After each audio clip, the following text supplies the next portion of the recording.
Kroger Tender-Ray Beef. No other beef so fresh can be so tender. Presents Hearts in Harmony, transcribed. K is for Kroger. C is for cut. B is for beef. KCB means Kroger cut beef. And Kroger cut beef means more meat for your money. Yes, friends, Kroger cut beef gives you more meat, less waste. And here's why. Before the meat is weighed and priced, the Kroger method of cutting beef removes excess bone, excess waste, and stringy ends. Remember, that's before the meat is weighed and priced.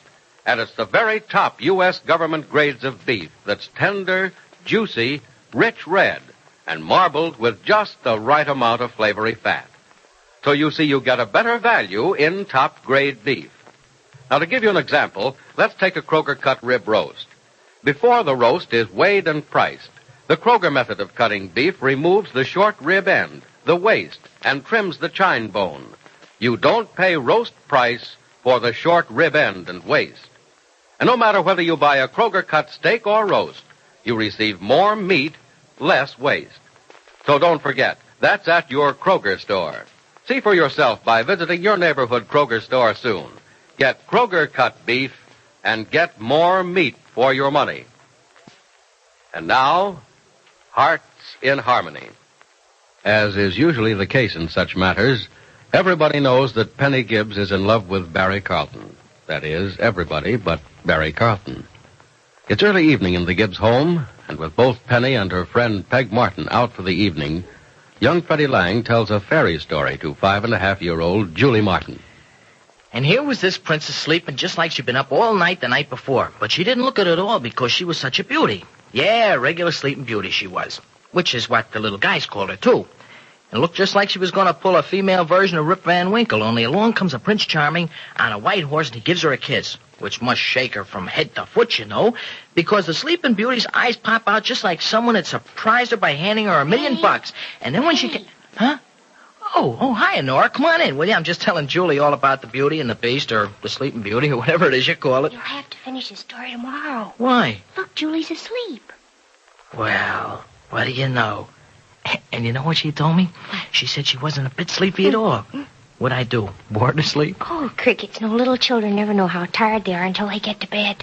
Yeah, but I've been telling her the story only for about 10 minutes. Well, it's just about all it takes for a little girl who's played hard all day. Come on, we better go out before we wake her up. Oh, yeah, sure. Good night, Julie. Yeah, good night, Julie. Guess tomorrow night I better give you the cut rate version, huh? Isn't she cute, Freddie? Yeah, sure is. I'll bet you were cuter when you were her age, though. I had long curls. I'll bet you did, too. Are you kidding? Come on, let's get out of here. Oh, I'll close the door. Okay. Hey, wait a minute. Is Julie covered up okay? You know, it might get cold during the night. Oh, I'll come in and look at her before I go to bed. Won't forget. No, I won't forget. Her mother asked me to look in on her before I went to my room.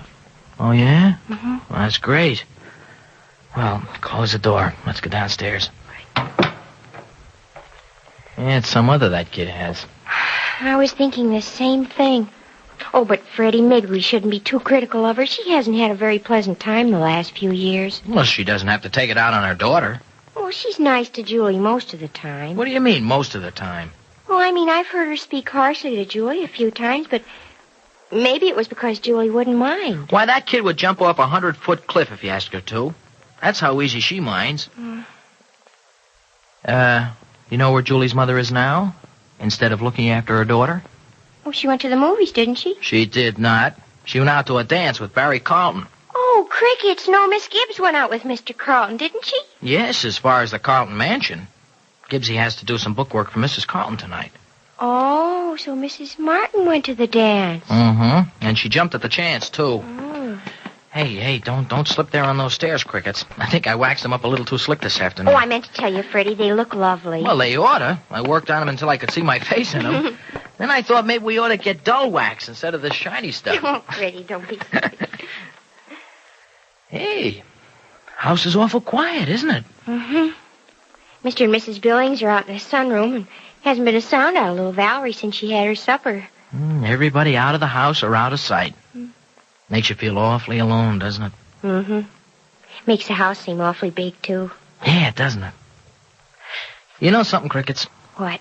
Well, I don't know why it is. Maybe I'm getting soft or growing up or losing my nerve or something, but every now and then, especially at times like these, I suddenly realize how big everything is and how little I am. It scares me when I think about it. It is scary, Freddie. We are awfully little. Yeah, awfully little. In a great big world. Mm-hmm. Think about it too much and you get the shivers. Say, I wonder if that's what makes two people get together and want to stick together. You mean being afraid? Yeah.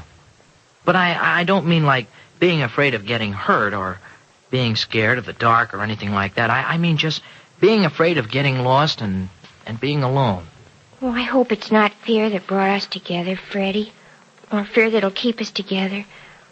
I like to think it's love, and that love is the reason we aren't afraid of the bigness of things, or of being lost, or being lonely. Well, I guess it's love, all right, Crickets. The trouble is, I don't know why people fall in love, but I do know why they're scared. Oh, I guess the whole thing's too deep for me. I've got to be a whole lot smarter before I can figure it all out or even talk about it. Oh, you're smart, Freddie. You're awfully smart if you recognize that things are bigger than you are. And you prove how much you know when you admit to yourself that there's so little that you do know. Yeah? Mm-hmm. Daddy says a really intelligent person is never ashamed to say, I don't know. It's the people who really don't know a thing who always have an answer for everything. Well, I guess I must be a genius then, Nora, because I don't know the real answer to anything. You know the answer to a lot of things. Well, I wish I knew just one. A certain one, I mean. Oh, what's that? What goes with Gibbsy and this Barry Carlton? And where does this Peg Martin fit in? Freddie, I don't think that's any of our business, do you? Yeah. Yes, I do think it's some of our business. But plenty. Look, after what Gibbsy's done for us, I don't think it's right for us to stand around and watch her get hurt. Well, what makes you think she's going to be hurt? It certainly isn't going to hurt her because Mr. Carlton took Mrs. Martin to the dance tonight. I heard Miss Gibbs suggest the whole thing. Sure. That's just like Gibbsy. Crazy to do somebody a favor. Just plain crazy, period. Hey, what time is it? Oh, 8 o'clock. 8 o'clock, huh? Mm-hmm. Wonder what time Peg will get home from that dance. What time Gibbsy will come limping in from working at Mrs. Carlton's. I think I'll just stay and wait up a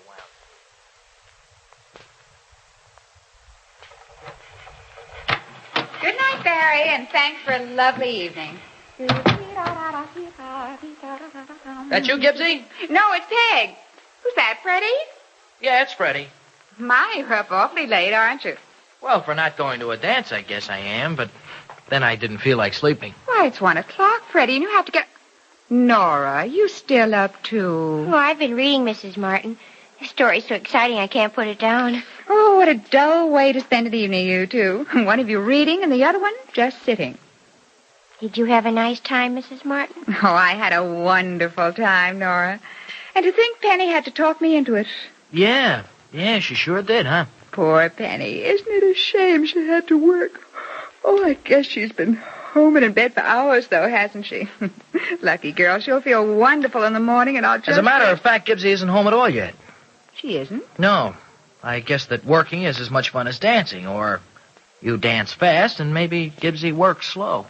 Well, the nerve of that Mrs. Carlton keeping Penny till this hour. If I were She Penny... doesn't have to work this late very often, Mrs. Martin.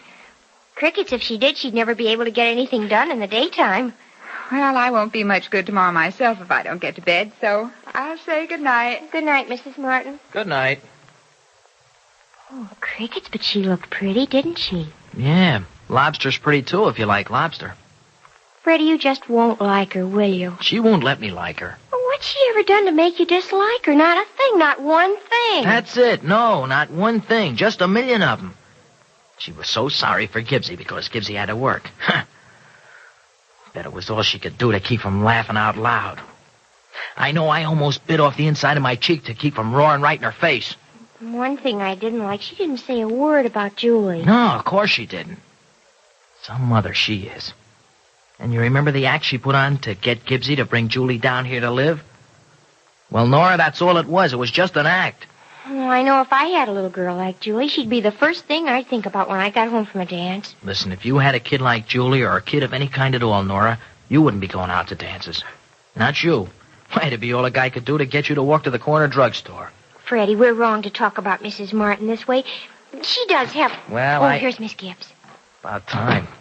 Hi, Gibbsy. Hello, Freddie. I wonder why the living room lights were on. What are you doing up so late? Oh, Nora, don't tell me you've waited up for me, too. Oh, no, Miss Gibbs. Freddie felt like staying up, and so did I. Oh, crickets, Miss Gibbs, but you had to work late. Oh, I sure did. As a matter of fact, I think I'm too exhausted to climb the stairs. Are Valerie and Julie all right? Mm-hmm. Oh, yes. Hasn't been a peep out of either one of them. Good. I hope you went up to see if they were both covered. Yeah, I went up just a few seconds ago. They're both okay. Just a few minutes ago, Freddie. Mm-hmm. Well, isn't Peg home yet? Oh, yes, she's home. Yeah. She just got home, Gibbsy. And tripping the light fantastic, too. Not half knocked out the way you are. Well, 6 hours of bookwork is a little tiring, Freddie. Anyway, I hope Peg had a good time, did you see? She said she had a wonderful time, Miss Gibbs. I knew she would. I told Barry to be especially gay tonight if he could, because Peg was brooding about Jim again today. What does she waste her time thinking about that bum for, Gibbsy? He was no good when he was alive, so what's the sense in brooding about him now that he's dead? It's all so recent, Freddie. It's kind of difficult to erase things like that from your mind in a short time. Erase is a good word, Gibbsy. You know, I think there's somebody else around here who needs a little rubbing out, too. Freddie. Who? Never mind, just No, skip Freddie, you said that for a reason. Now, who is it? Yes, I said it, but I guess the reason was all wrong. Skip it, Gibbsy, will you? I didn't mean anything by it at all. It was just supposed to be a smart crack. That's all it was, Miss Gibbs. Freddie was trying to be funny. Well, I guess after 1 o'clock in the morning, I lose my sense of humor. I think we all ought to turn in, don't you? Yeah, sure, Gibbsy. I'm going to hit the hay in just a minute, but I wanted to talk to Nora for a second alone. Oh, crickets, Freddie. Can't wait until morning. We've talked for hours. Oh, it'll only take a minute. I know, Freddie. You want to say goodnight to her alone. Yeah. Well, go ahead. Good night. Good night, Gibbsy. Don't bother to look in on Valerie, Nora. I'll take a peek at her. Oh, all right, Miss Gibbs. Night. Good night. Night. Well, did you notice the difference, Crickets? It's Gibbsy who's gaga over Barry Carlton. But it's Peg Martin who comes home singing after dancing with him all night. Poor Gibbsy comes home dragging from too much work. I know, but Freddie... Look, Crickets, you're a nice girl, and I'm trying my best to be an awfully nice guy, but we're going to turn sour seeing things like this go on. I don't think it'll happen again. Well, I do. Now listen, Nora. Let's get out of here before the lid blows right off this joint. Is the girl whom Penny Gibbs has so generously befriended going to break Penny's heart? Is Peg Martin going to turn Barry Carlton against the woman who so deeply loves him? Be sure to listen to the next dramatic episode of Hearts in Harmony. KCB. KCB. KCB means Kroger cut beef. And Kroger cut beef means more meat for your money. Yes, Kroger cut beef gives you more meat, less waste. That's because before the meat is weighed and priced, the Kroger method of cutting beef removes excess bone, excess waste, and stringy ends. You get more meat, less waste in Kroger cut beef. It's top U.S. government grades of beef, tender, juicy, rich red, marbled with just the right amount of flavory fat. So visit your neighborhood Kroger store and buy your favorite cut of beef. If you can get a Kroger cut sirloin steak, you'll notice that before the steak is weighed and priced, the Kroger method of cutting beef removes the stringy end, the waste, and the excess bone. Remember, whether you buy a steak or roast, Kroger cut beef gives you more meat for your money. But remember, ladies, you can buy a Kroger cut steak or roast only at Kroger stores. Make up your mind right now to visit your neighborhood Kroger store without delay. Your Kroger meat man has just the cut of beef you want. It's delicious and juicy. It's top-grade beef that will thrill your family. And don't forget, Kroger cut beef gives you more meat, less waste, which means you get more meat for your money at your Kroger store. Listen in again tomorrow, same time, same station, for another exciting transcribed chapter of Hearts in Harmony.